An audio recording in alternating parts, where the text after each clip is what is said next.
Son las 8:41. Saludamos a la doctora Selene López, politóloga, investigadora de sistemas electorales y partidos políticos. Quisiéramos conocer, Selene, al tiempo de darle la bienvenida, su punto de vista sobre el momento coyuntural que vive Ecuador.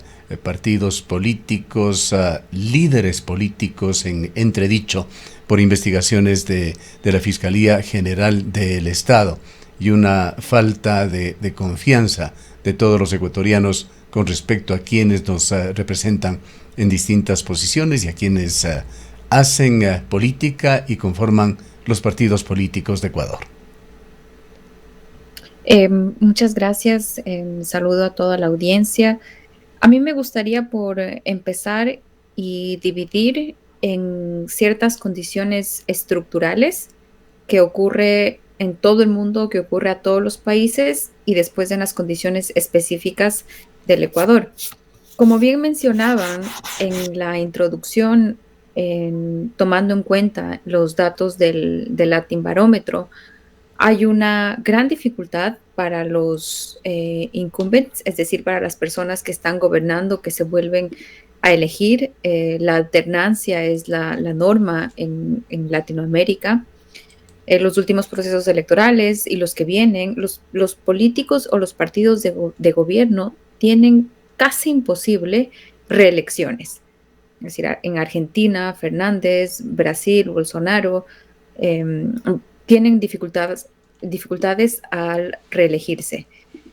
Por otro lado, tenemos en la región retrocesos autoritarios y proyectos políticos.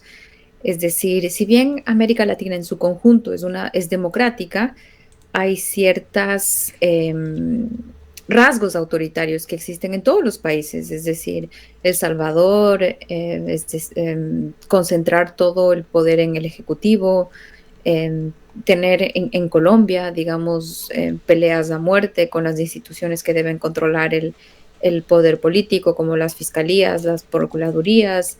En Ecuador tenemos grandes dificultades también, confrontaciones en el poder judicial en Bolivia, como está ocurriendo ahora. Entonces hay estas como rasgos autoritarios en varios países, y como bien mencionaban en la introducción, hay en toda la región una profunda crisis de los órganos intermedios, es decir, de los partidos, que dan origen cada vez más a liderazgos outsiders, liderazgos nuevos, diferentes a los políticos tradicionales. Por eso surgió Milei en Argentina, Noboa en Ecuador, Rodolfo Hernández casi es presidente de Colombia, Bukele también entierra a todos los partidos clásicos. Entonces, esto es lo estructural que ocurre en todos los países: rasgos autoritarios, crisis de los partidos políticos, dificultad de tener estabilidad política, es decir, los partidos de gobierno no pueden reelegirse. Casi en toda Latinoamérica han tenido una gran dificultad, con excepción de México. Todos los demás han sido elecciones de alternancia. Y después en Ecuador tenemos una gran dificultad, que es el tema del Estado. Es decir, el Estado está cooptado el Estado es ineficiente, el Estado está cooptado por no solo en Ecuador existe una captura empresarial del Estado, sino que existe una captura criminal del Estado.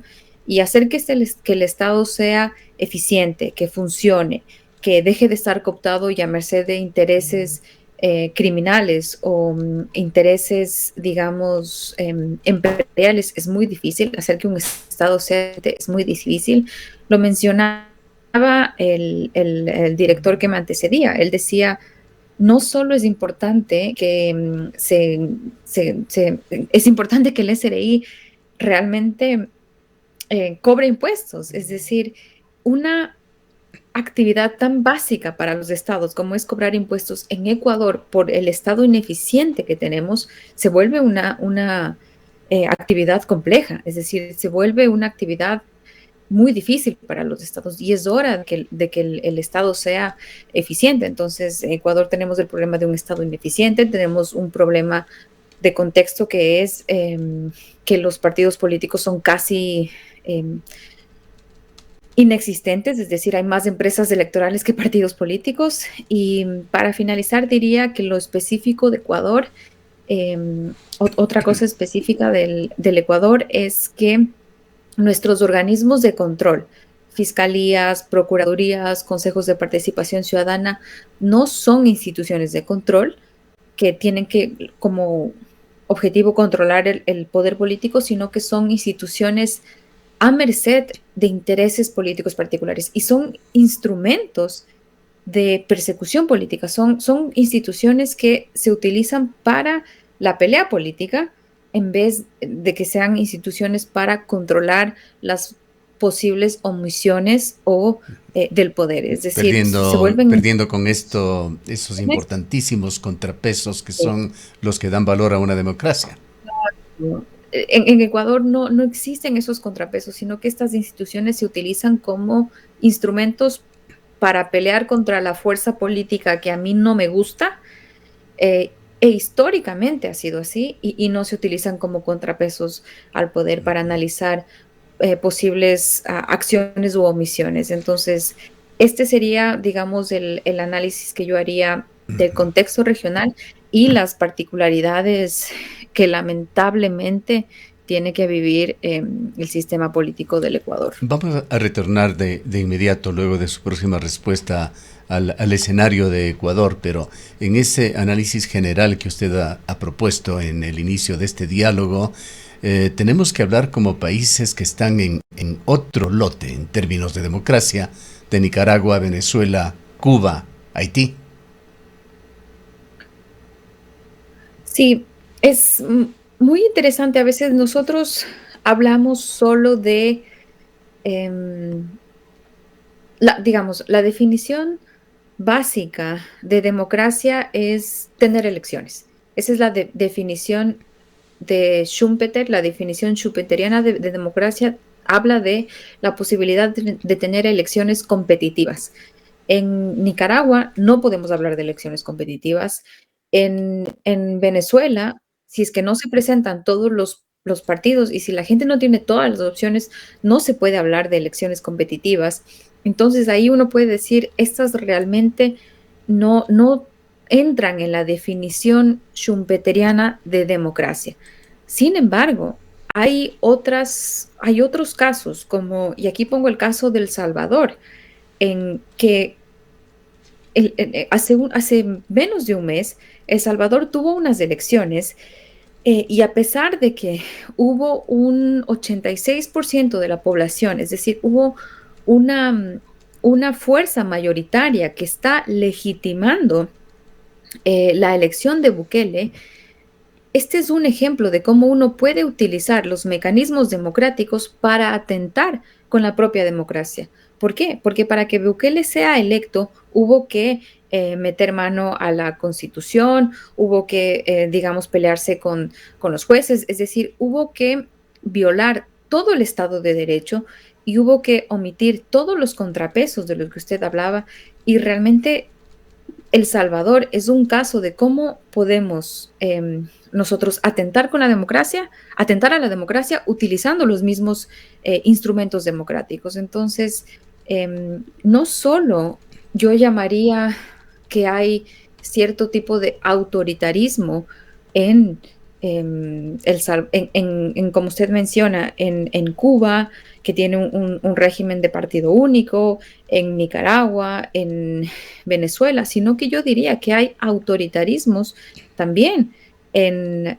Yo mencionaría El Salvador, hay autoritarismos en Argentina, cuando se desconoce al adversario y se lo trata al adversario político, se lo trata como un enemigo, hay autoritarismo. Cuando yo desconozco el contrapeso que es el Ejecutivo, hay autoritarismos. En Perú, es decir, las coaliciones fluidas que están operando desde diferentes instituciones, o sea, es fragmentado, pero son comportamientos absolutamente autoritarios, son sin contrapesos. Entonces, sé que nosotros tenemos a pensar en autoritarismo solo a Venezuela y a Cuba y a Nicaragua, pero el autoritarismo está ahí en la mayoría de nuestros países, y es importante reconocerlo, y es importante que los demócratas y en nuestros países que hagan los deberes. Yo siempre digo esta frase a mis colegas politólogos: si nosotros hemos llegado a esta situación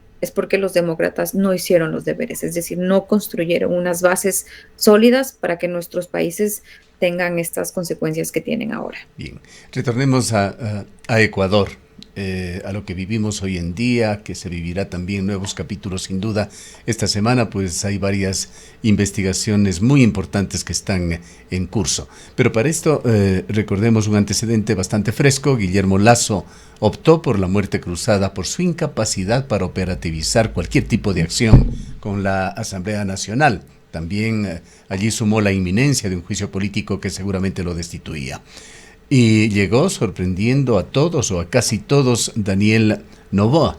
Parte de las acciones de Noboa fue justamente lograr una mayoría por la gobernabilidad, así se autocalificó este bloque de asambleístas conformados por el Partido Social Cristiano, por ADN y la Revolución Ciudadana.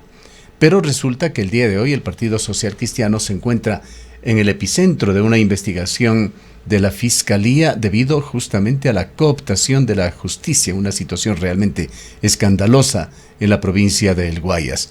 La Revolución Ciudadana, con sus intentos de reformas al COIP para favorecer directamente a líderes prófugos de la justicia como parte fundamental de su agenda, y allí está ADN con unos pocos legisladores y adeptos. ¿Cómo ve esta situación? ¿Hacia dónde podría o debería ir esta mayoría por la gobernabilidad? En realidad está sumamente presionada por todos los hechos que se han dado, y se entiende y se aspira que tendrán que haber cambios en cuanto a la forma en que se maneja la Asamblea.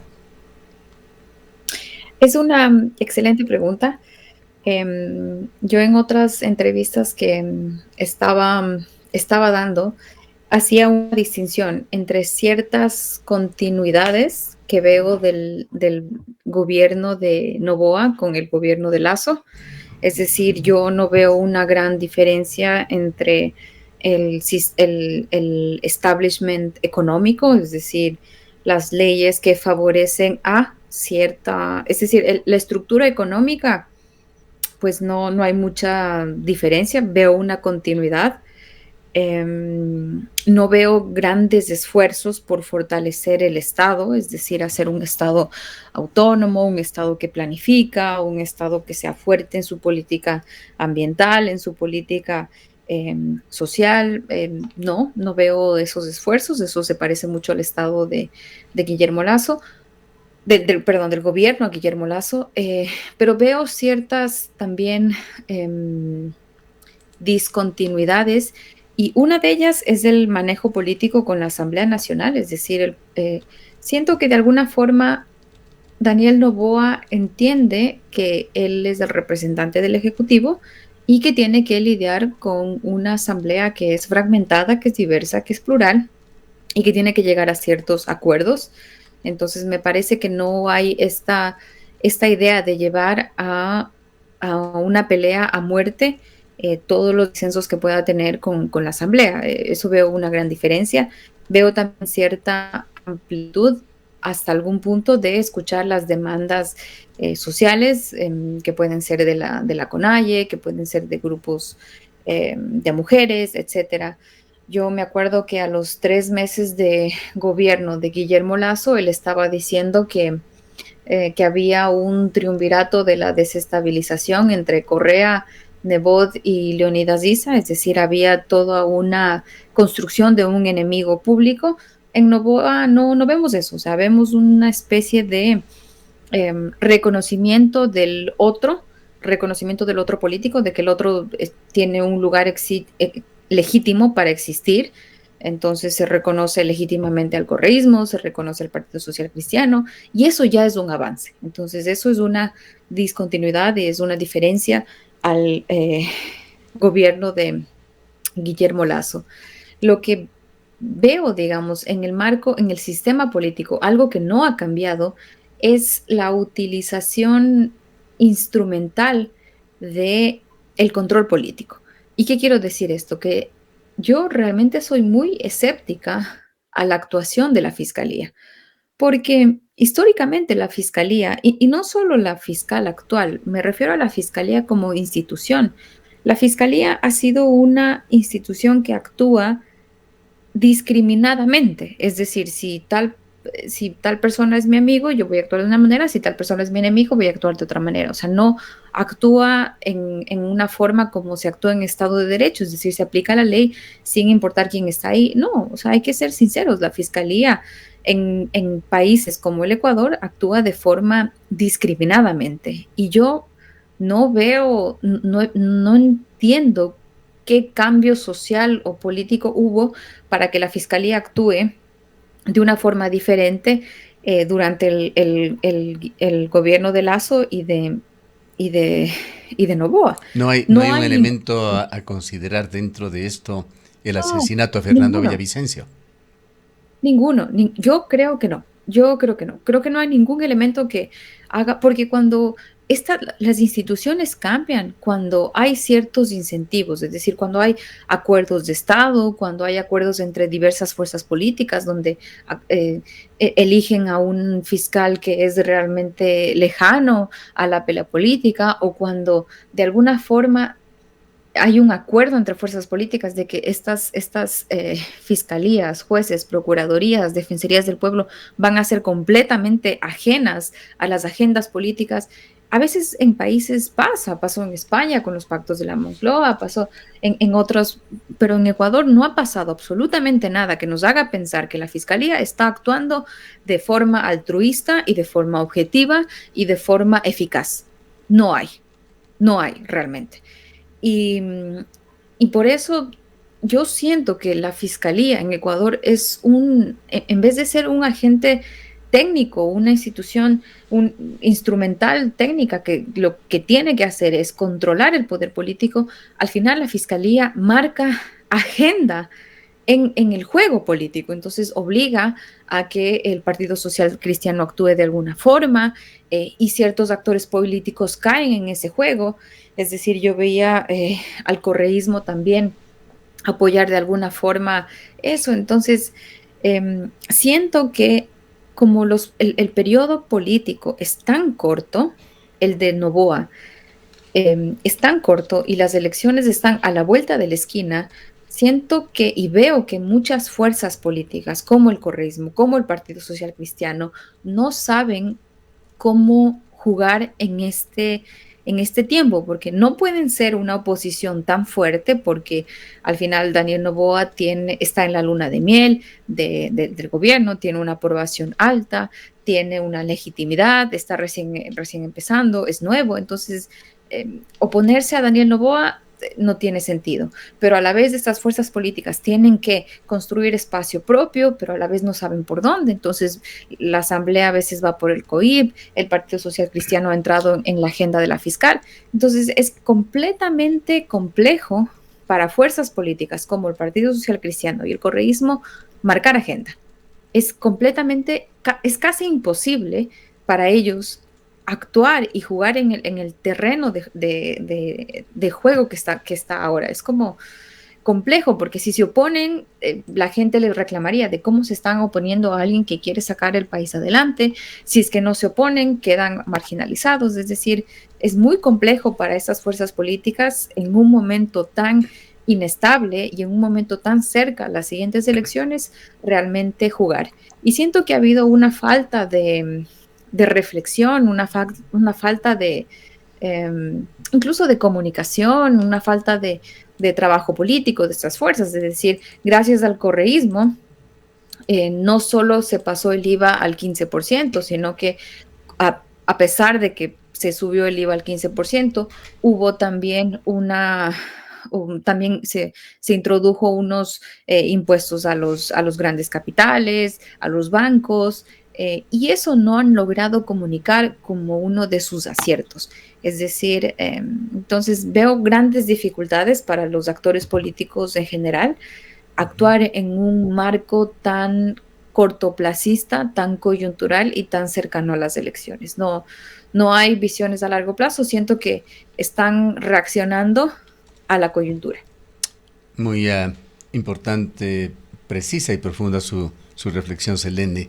Este tema de la cooptación de entidades de control ha sido norma en Ecuador, Sí, históricamente, particularmente desde el histórico. retorno a la democracia desde los años 70. Esto no se inventó recientemente, así se ha venido actuando en los distintos gobiernos. Ahora, Ujú. y el tiempo se nos agota ya, quisiera dejarle con una última pregunta: ¿qué debería hacer Ecuador para intentar transitar hacia una democracia más madura? Yo creo, y siempre voy a ser partidaria de un acuerdo nacional. Y un acuerdo nacional es cuando las fuerzas políticas que existen, las que de verdad existen, las que representan realmente una cierta visión, ideología, las que tienen un poco de historia, eh, se, se reconozcan a sí mismas y se pongan ciertos, digamos, pongan el país antes que sus intereses personales particulares. Y ahí creo que ciertas fuerzas políticas pueden llegar a estos acuerdos de Estado que me parecen fundamentales.